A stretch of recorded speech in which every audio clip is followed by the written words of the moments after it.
আসসালামু আলাইকুম। কেমন আছো আমার প্রিয় ভাইয়া এবং আপুরা? আলহামদুলিল্লাহ, আল্লাহর অশেষ রহমতে আমি খুবই ভালো আছি। 5 দিন পর আমি আবারও ফিরে আসলাম তোমাদের মাঝে। শুরুতেই বলতেছি, তোমরা যারা আমার এই ভিডিওটা দেখতেছ প্লিজ ভিডিওটাতে একটা লাইক দিয়ে দিও। অশেষ রহমতে আমি সুস্থভাবে বাড়ি আসে পৌঁছাইছি। আর আমার শ্বশুরও এখন আল্লাহর রহমতে অনেক সুস্থ। এখন তোমরা যে ভিডিওটা দেখতেছ এটা হচ্ছে শুক্রবারের ভিডিও, কারণ আমি শনিবারে চলে আসছিলাম। আর এই শুক্রবারের এই অনুষ্ঠানটা হচ্ছে একটা খাতনার অনুষ্ঠান। আর এখানে খাতনার অনুষ্ঠান মানে হলুদ দেওয়া হয় বিয়ে বাড়ির মতো। ওদের অনুষ্ঠানে যারা যারা উপস্থিত ছিল সবাইকে পায়েস আর লুচি খাইতে দিয়েছে। জানি না আমার মিষ্টি ভাইয়া আপুরা আমাকে ভুলে গেছে কিনা, তবে ইনশাল্লাহ আর কোনো সমস্যা হবে না। এখন আমি রেগুলার অ্যাক্টিভ থাকতে পারবো। 5.5 বছরে একটু একটু করে আমি আমার সংসারটাকে গুছিয়েছিলাম নিজ হাতে। এখন আবার সব কিছু নিজ হাতে ভেঙে দিচ্ছি।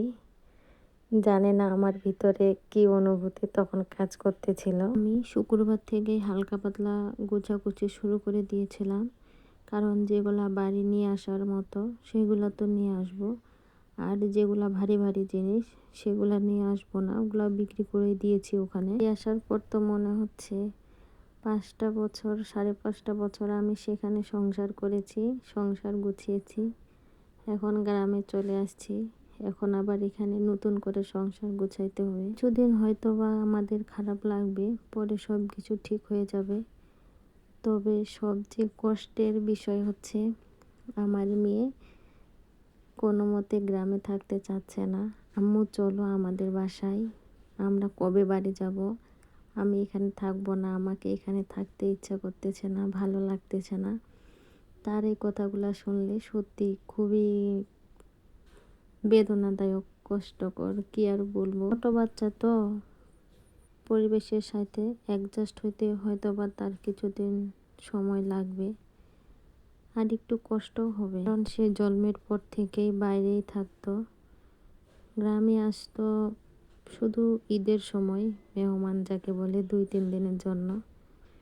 এখন তো পার্মানেন্টভাবে এখানেই থাকা লাগবে। সময় আর পরিস্থিতি কাকে কোথায় নিয়ে যায় একমাত্র উপরওয়ালা ছাড়া আর কেউ জানে না। এদিকে আমার ঘরের তো নাজেহাল অবস্থা। যারা যারা আমার ভিডিওটা দেখছো তারা তো অবশ্যই জানো যে আমি আমার ভাইয়ের সাথে চলে যাব, কারণ তোমাদের ভাইয়া যেহেতু নাই, চলে গেছে ওই দিনাজপুরে আমার শ্বশুরকে নিয়ে, ওই জন্য সে চলে আসছে। আর আব্দুলপুর থেকে আলু ভাজি আর পুরি নিয়ে আসছে, যেটা আলু ভাজি আর পুরি বিখ্যাত আব্দুলপুরের। আমি এর মাঝে একটু খেয়ে নিলাম।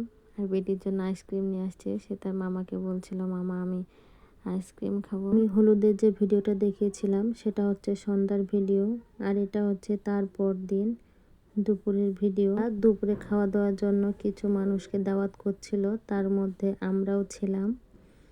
এখানে খুব ভালো আয়োজন করছিল তারা। গরুর মাংস, বুটের ডাল, শসা, পোলাও, সাদা ভাত, যে যার মতো করে খেয়েছে। আমার মেয়ে যেটুকু খেয়েছে খুব মজা করে খেয়েছে।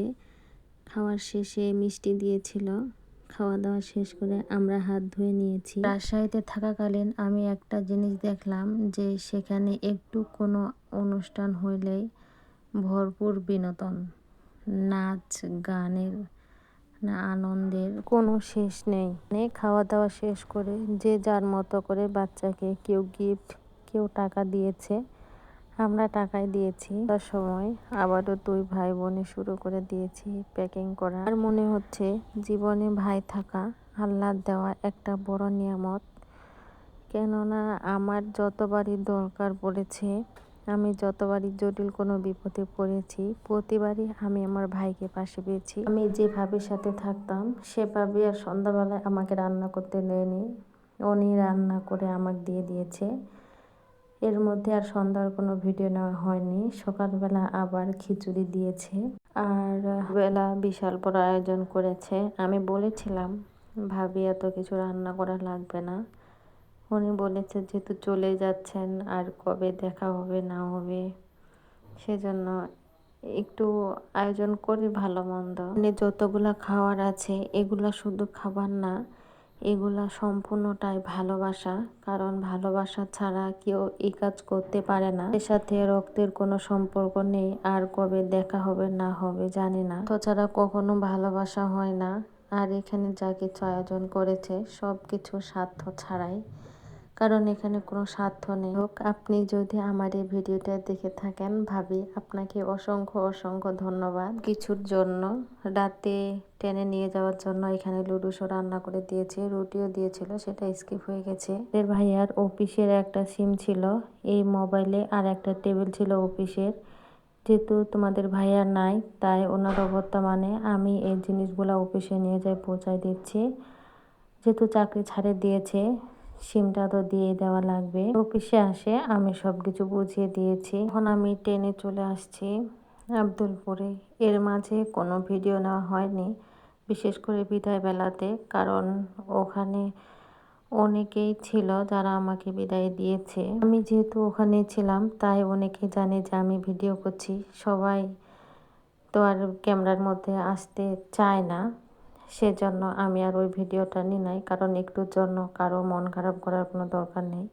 আর আপনাদের ভাইয়া দিনাজপুরে চলে এসেছে, কারণ এই বেডিং পত্রগুলো দিনাজপুর থেকে নামতে হবে।